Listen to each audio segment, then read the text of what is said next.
আসসালামু আলাইকুম ওয়া রাহমাতুল্লাহি ওয়া বারাকাতুহু। ইন্নাল হামদালিল্লাহ ওয়াস সালাতু ওয়াস সালামু আলা রাসূলিল্লাহ। আম্মা বা'দ। সম্মানিত সুধী, আজ আমি খুবই গুরুত্বপূর্ণ একটি বিষয় নিয়ে উপস্থিত হয়েছি।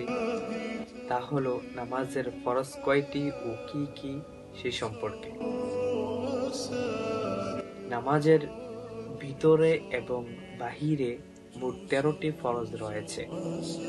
নামাজের আগে 7টি ফরজ, নামাজের ভিতরে 6টি ফরজ, এই 13টি ফরজ।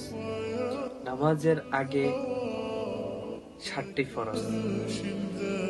1 নাম্বার, শরীর পবিত্র হতে হবে।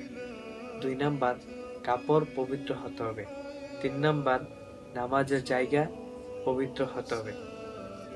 4 নাম্বার, সতর ডাকতে হবে। 5 নাম্বার, কিবলামুখী হয়ে নামাজ আদায় করতে হবে। 6 নাম্বার, ওয়াক্ত মতো নামাজ পড়তে হবে। 7 নাম্বার, নামাজের নিয়ত করতে হবে।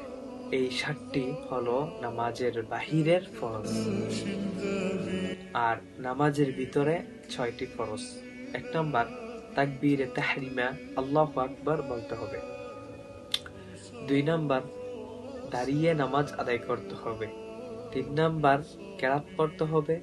4 নাম্বার, রুকু করতে হবে। 5 নাম্বার, 2 সেজদা করতে হবে।